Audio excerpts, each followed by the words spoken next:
그늘이 없는 사람을 사랑하지 않아.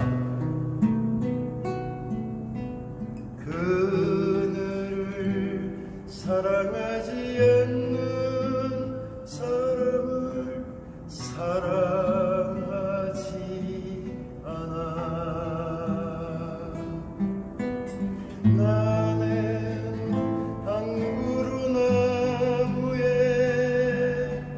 그늘이 된 사람을 사랑한다.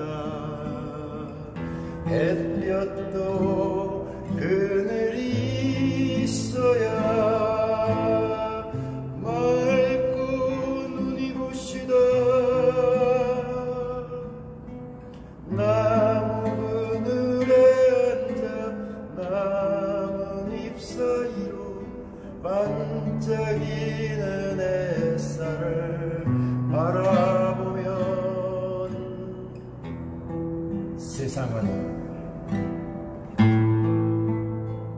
이 세상은 이 얼마나 아름다운가.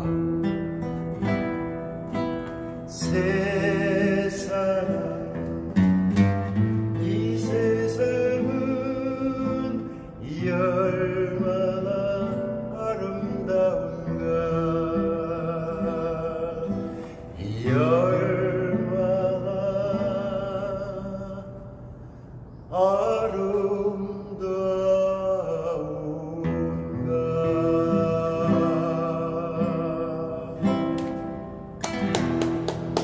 감사합니다.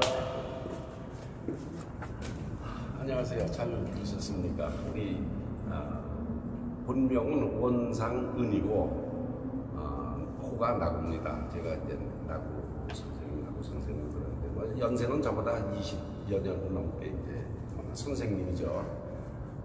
제가 이제 기타를 열심히 배우고 있습니다. 저만큼 되려면 얼마나 될지 얼마나 갈지 궁금합니다만 하여튼 응원을 해주십시오. 우리 나구 선생님은 한 손가락 기타라는 그 유튜버도 이제 이렇게 운영을 하시고 용인시 동백 분당 뭐 죽전에서 멀지 않습니다. 거기서 이제 기타 학원도 조그맣게 운영을 하시고 계십니다. 지난번에 말씀드린 대로 이제 보수의 특징을 하나씩 이렇게 짚어보겠습니다. 첫 번째 보수의 특징은 보수적인 사람은 세상에는 변하지 않는 도덕적 질서가 있다. 이걸 믿는 사람이다. 변하지 않는 도덕적 질서. 변하지 않는 도덕적 질서.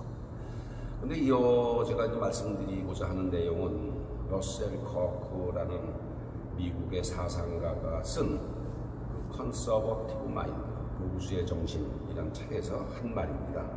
제가 세상에는 변하지 않는 도덕적 질서가 있다. 이게 보수의 정신이다. 읽고 나서는 그렇겠구나 했지만 이 생각을 창출해낼 만큼 제가 전문가가 아닙니다. 이건 러셀 커크라는 미국의 사상가가 쓴 한 말입니다.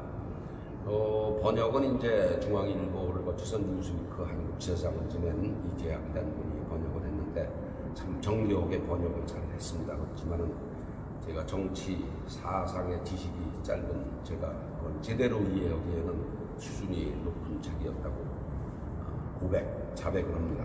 러셀 커크, 이 책을 쓴 러셀 커크는 18년 전, 16년 전, 26년 전에 74개로 타계했습니다. 역사 철학책은 26권, 소설도 6권이나 썼군요. 이 사람이 1994년에 죽었는데 그러니까 죽은 다음에 미시간주 미코스타에 그 기념관이 있다고 합니다. 그런데 이제 사람들은 지켜야 할 영원한 것들, 부모에 대한 존경, 국가에 대한 사랑, 남에 대한 배려, 이런 도덕적인 거죠. 이걸 영원히 보존하고자 한 사람이기 때문에 그 기념관이 있습니다. 기회가 있으면 미국에 가는 길에 미코스타 미시간주니까 저쪽 그 온타리오 무슨 뭐 이렇게 호수가 5대호가 있지 않습니까? 거기에 한 책을 들고 가서 찾아보고 싶고요. 이 책을 쓴 때가 이제 이 사람이 35세 때인 1953년입니다.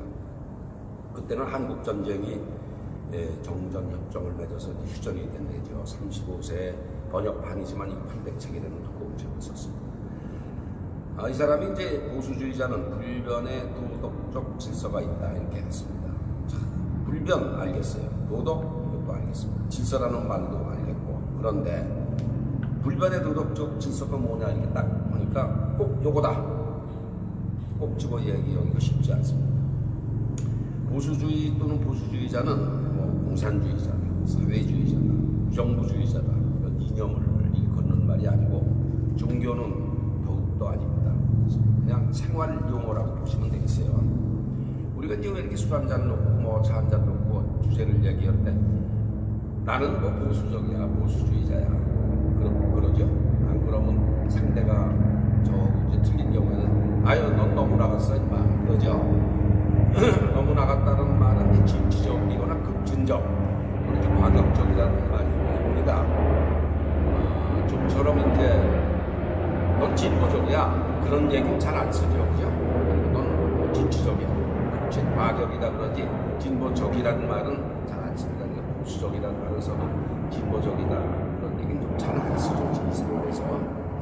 근데 이제 그렇게 생각해보면 진보라는 말 자체가 진취, 과격을 좀 예쁘게 표현한 단어라는 생각이 듭니다. 우리가 이제 중국 한자권에서 살아왔고 우리 일상에서 쓰이는 많은 단어가 이제 한자로 만들어지다 보니까 이 진취, 과격, 급진 이런 게 이제 진보라고 그러는데 뭐 보수를 우리가 확실하게 규정을 하고 보수의 정신은 이거다 그러면 그 아웃사이드 밖에 있는 거는 전부 다 진보적인 거라고 이제 인식을 하면 되지 않나 하는 생각이 듭니다. 언론은 이제 보통 진보 세력, 보수 세력 이런 걸 예로 이제 쓰죠. 저는 뭐를 틀렸다고 생각을 하지만 제가 바로잡을 힘이 없습니다. 그래서 제가 앞으로 진보라는 표현을 둘 때 과격, 급진, 뭐 진취적 이런 말을 섞어서 쓰겠습니다. 이런 말을 섞어서 쓸 땐 저 사람이 진보라고 하는 걸 이렇게 쓰는구나 이렇게 이해를 해주시면 되겠습니다. 진보는 이제 앞으로 나가지는 말입니다. 생각을 진취적으로 하자는 얘기죠. 그럼 보수는 생각을 정지하거나 뒤에 빠꾸 하자, 뒤로 가자 그런 거냐? 그런 건 아니라는 얘기입니다. 보수 똑같이 앞으로 나갑니다. 근데 속도를 조절하고 신중하게 생각해가면서 가자 이거죠. 뻘쩍 뛰어나가다 뭐 밟는다 그러죠. 급하게 뛰어나가다 뭐 밟는다 그러지 않습니까? 그런 실수를 하지 말자. 이게 이제 보수의 정신입니다. 이제 거기다 꼴통이 되는 흉악한 단어를 붙여서 보수 꼴통 막 이래 버리는데 그거는 뭐 누가 마음에 안 드는 사람이 매도하기 위해서 지극히 아주 천박하기 이를 데 없는 표현이죠. 상대를 그렇게 보수 꼴통 그러면 안 됩니다. 농간에 속지 마십시오. 보수는 이 진취적인 생각을 하는 사람 보수 개망나니 미친 개, 보수 미친놈 그런 소리 안 합니다. 요게 한마디로 진보와 보수의 좀 차이라고도 가볍게 우리가 읽을 수 있을 것 같습니다. 러셀 커크가 70년 전에 이제 이 책을 썼는데 사실 이 책의 내용은 에드먼드 버크입니다. 이 버크 뭐 그러니까 벌써 아이리시 계통의 그 냄새가 나네요. 에드먼드 버크라는 아이리시 출신으로서 영국의 그 정치가입니다. 300년 전에 태어난 그 사람에 관한 책입니다. 보수의 원조입니다. 버크가 보수의 모든 행동, 난 보수다 그러는 게 아니고 그 사람의 모든 결정, 언행 이런 게 보수의 원조다라는 거를 이제 커크라는 사람이 쓴 거죠. 근데 그 영국에서 태어난 그 300년 전에 태어난 그 버크가 1730년에 태어났는데 그때는 뭐 아일랜드가 형편 없었던 지역입니다.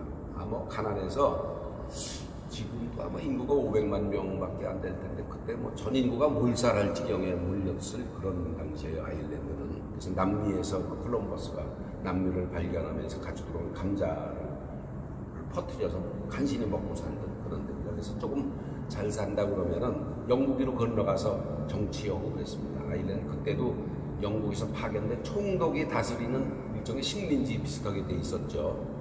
그래서 옛날에 뭐 일본 제국주의가 한국을 조선을 다스릴 때도 여기서 똘똘한 사람은 동경에 가서 공부해가지고 뭐 그랬잖아요. 그런 게 됐죠. 버크도 마찬가지로 영국에 가서 공부하고 자리 잡다 보니까 영국인으로 인식이 되고 있는 겁니다. 그 사람이 이제 이 커크가 그 미국 사람 커크가 좀 더 1953년에 이 버크라는 사람에 대해서 책을 쓸 때는 참 아주 심오한 이 사람 한 사람이 한 언행을 놓고 이 800페이지에 거쳐서 이게 책을 쓴다는 게 참 얼마나 깊게 생각해서 쓴 책이겠어요. 그 책 읽기에 제가 사실 좀 벅찼습니다. 내용이. 제가 뭐 영국 정치사를 공부한 것도 아니고 그래서 그 책을 읽기에도 벅찼지만은 다행히 이분이 그 책을 아주 잘 써서 그 중에서 몇 가지를 이렇게 추출해 낼 수 있었습니다. 또 한 권이 있습니다. 이 버크에 관한 책이 그거보다 반 400페이지 되는 책인데 이 책은 지금 살아있는 영국의 의회 의원입니다. 제시 노만이라고 썼고 아주 책을 잘 썼거든요. 번역을 이제 홍지수님이 하셨는데 아주 훌륭하게 잘 하셨습니다. 한번 요새는 뭐 책값이 비쌉니다. 보통 2만 원대, 3만 원대 이렇게 줘야 되는데 애끼셔서 이 책은 한번 읽어보시면 재미가 있을 것 같습니다. 관심이 있으신 분은 그 책의 그 주인공 버크, 에드먼드 버크에 관해서 딱 부러지게 하나만 딱 지적을 하면은 이 버크가 태어나기 50년 전에 버크가 1730년에 태어났는데 1888년에 영국에 명예혁명이 있었어요. 이건 이제 혁명 그러면 프랑스 혁명, 스페인 혁명, 뭐 프랑스 혁명 그러면 마리 앙뚜아네트 그 루이 16세 단두대에 가서 목이 잘렸지 않습니까? 그거보다 100년 전에 일어난 게 영국의 혁명입니다. 똑같은 정치 혁명이에요. 근데 이게 왜 명예혁명이라고 그러느냐? 사람이 안 죽었어요, 하나도. 사람이 안 죽고 왕이 모든 걸 다 하던 그 시대에 의회가 생겼습니다. 그래서 의회 의원들이 왕의 권력을 줄이고 국민이 뽑은 의회 권력을 높이는 혁명을 했습니다. 군주제가 공화제로 바뀐 거죠. 그래서 피를 안 흘렸다고 해서 그걸 명예혁명이라고 그럽니다. 물론 이제 지금같이 왕을 완전히 허수아비로 만들지는 않았습니다. 왕이 돈도 마음대로 못 쓰게 하고 뭐 이런 등등의 개혁을 했죠. 그래서 이제 그 의회가 생기니까 그 지금처럼 입헌군주제, 이 공화제가 된 겁니다. 공화제. 공화제가 지가 이제 공화제 그러니까 참 저는 옛날에 뭐 공산국가하고 공화제, 우리나라가 공화국이라고 헷갈렸어요. 이 같은 공자가 들어가서. 근데 공화국이 헌법 1조에 대한민국은 민주공화국이다 뭐 그렇게 돼 있지 않습니까? 리퍼블릭 코리아입니다. 리퍼블릭. 이 공화라는 게 누구 혼자서 다 해먹는 그런 나라가 아니고 국민들, 백성들의 공동사회라는 뜻입니다. 공화국이라는 게. 예. 김정은이 혼자 다 하는 게 아니고 또 시진핑이가 뭐 공산당은 한 8천만 명을 거느리고 14억을 다스리는 그런 나라가 아닌 국민들 공통으로 이제 참여하는 그런 나라가 공화국이라는 뜻입니다. 근데 이제 영국하고 전통적으로 유럽에서 어깨를 겨루던 프랑스는 명예혁명보다 훨씬 더 100년 후에 1719년인가 프랑스 혁명을 했죠. 유명한 프랑스 혁명 그러는데 거기서 뭐 아까 말씀드렸다시피 루이 16세, 마리 앙뚜아네트 참 이쁘죠 이름이. 실제 인물도 이뻤다고 합니다. 이제 단두대 수많은 사람들이 귀족들 목이 잘렸죠.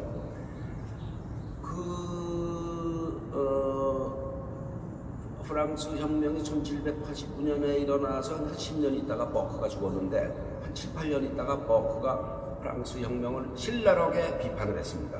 이거 아니다. 프랑스 그때 뭐 사람들이 온 유럽이 뭐 프랑스 혁명, 자유 뭐 이런 거 있지 않습니까? 그 깃발이 멋있잖아요. 삼색기. 그 노래도 있지 않습니까? 뭐 저 프랑스 남쪽의 도시 뭐 무슨 항구 예쁜 이름의 항구가 프랑스 국가인가 뭐 그렇죠. 근데 이제 이 프랑스 혁명을 비판한다는 글을 썼습니다. 이 버크가 과감하게. 그러니까 뭐 그냥 온 세상이 뒤집어졌어요. 야 이게 군주제를 지탱하고 있던 왕과 왕비 귀족들을 다 죽이고 혁명을 했는데 이걸 비판해? 이놈 뭐하는 놈이야? 이런 이제 욕을 먹었지만 썼습니다. 그 비판의 내용은 프랑스 혁명 이거 아니다. 대단한 거 아니다. 이네 혁명 그러고 뭐 세상이 바뀔 것처럼 생각하는데 결코 그렇지 않다. 화합, 자유 이거 아니라 이죠. 프랑스 혁명은 내가 옳고 뭐 왕 권력자분 귀족 다 죽이고 이렇게 하면은 이런 급진적인 지식인들이 그렇게 해서 한 게 프랑스 혁명인데 그게 바람직한 질서나 이상사회로 가지 않는다는 거예요. 결론은 봐라 두고 보자. 결국 프랑스 혁명이 일어나서 뭐 왕을 단두대로 길로틴이라는 거 있지 않습니까? 뭐가 짓잘라는 거 뭐 써서 다 했는데도 불구하고 프랑스가 계속 왕정을 갖고 이거 뭐 저 15년 후에 프랑스 혁명이 일어난 15년 후에 왕정으로 쭉 그래도 가다가 15년 후엔 누가 나타났습니까? 여러분이 잘 아시는 나폴레옹이 황제가 됐습니다. 그래가지고 온 유럽을 그냥 전쟁으로 뒤집어 놓았잖아요. 그 버크의 예언이 확실하게 맞은 거죠. 혁명에도 불구하고 결국 이 대화합, 자유 이건 없다. 두고 봐라. 결국 그게 계속된 겁니다. 그래서 버크가 프랑스 혁명을 비판한다는 책을 썼는데 이거를 읽지 않고서는 저는 아직 읽고 있습니다. 읽지 않고는 현대 정치를 논하지 말라라고 그럽니다. 참 유명한 글이겠죠. 그래서 이제 또 한편 그 1870년 프랑스 혁명이 나고 이제 또 한 100년이 못 가서 이제 링컨이 나왔는데 링컨은 그랬습니다. 이게 과격하고 급진적인 방법으로 우리 선조들이 쌓아온 정책을 폐기한다. 다 없애. 지금까지 하던 거 다 없애. 이렇게 폐기하면은 그건 무슨 뜻이냐면 우리 선조의 군위, 우리 선조들이 얼마나 심사숙고해서 그 정책을 내렸겠느냐. 이거를 폐기하려면 불가능할 정도로 결정적인 증거와 명명백백한 논리가 있어야 된다. 그렇지 않고선 이걸 함부로 다 몽땅 쓰레기통에 던지면 안 된다. 이 말을 한 사람이 링컨입니다. 링컨도 보수주의적인 사고를 했던 사람이죠. 아주 유명한 말입니다. 정책이나 기존의 그 방침을 바꾸려면은 당시 지도자의 의도와 정책을 아주 철저하게 읽고 검토해서 정말 확실하게 명명백백한 논리가 뒷받침되지 않는 한 이걸 한꺼번에 뭉개버리면 안 된다 하는 게 링컨의 말입니다. 어물짝 사람들 속여서 야 지금까지 해오던 뭐 이런 피해가 나타났으니까 다 없애라거나 또 뭐 나 임기가 몇 년 안 됐는데 그 사이에 인기를 얻으려면 이거 왕창 뒤집어 엎어야 돼 이런 딱딱 인기몰이 하지 말라는 얘기입니다. 링컨이 그랬습니다. 이제 매듭을 짓죠. 변하지 않는 도덕적 질서. 이게 지금까지 말씀을 드렸는데 아직도 이제 사실 알쏭달쏭합니다. 글자 하나만 놓고 못 이해할 단어가 없어요. 그런데 이걸 한꺼번에 붙여서 하니까 참 어렵지만 쉽게 이렇게 생각을 하십시오. 보수적인 사고를 하는 사람은 꼰대니 보수 꼰대는 이런 소리를 듣더라도 똑같은 수준의 언어로 맞받아치지 않는다는 것. 즉 언어의 도덕성, 언어의 질서를 지키고 있다는 것. 미친 진보, 미친 게, 진보 미친 게 이런 걸 안 한다는 것. 요거는 보수의 품위입니다. 품위, 언어의 품위. 언어는 어디서 나옵니까? 생각에서 나오죠. 생각과 언어가 품위를 지켜가는 게 보수의 특징이다. 이렇게 이해하시면 제일 쉬울 겁니다. 우리의 그 세상사는 참 인간관계는 서로 신뢰가 없이 인간관계가 형성이 안 되죠. 가정은 뭡니까? 내가 마누라 애들하고 돈 놓고 다툴 일이 있습니까? 가정은 사랑, 애정, 인간관계는 신뢰. 그다음에 우리 사회는 뭡니까? 사회는 정의죠. 사회는 정의가 지켜주고 우리 가정은 애정이 지켜주고 인간관계는 신뢰가 서로 있을 때 영원히 오래가는 겁니다. 요게 도덕적 질서입니다. 아주 쉽게 이해하시면 그렇게 정치를 떠나서 생활 속에 보수라는 건 뭔가 특징 첫 번째를 그거라고 생각을 하시면 되겠습니다. 막말 말고도 정책을 바꾸거나 입안할 때 보수적인 사람은 그때 이걸 만들었는데 우리 조상들이 어떻게 생각했을까? 이건 심사숙고하는 얘기입니다. 요걸 어느 시대에도 변하지 않는 도덕적 질서. 참 어려운 말이지만 그냥 쉽게 이렇게 이해하십시오.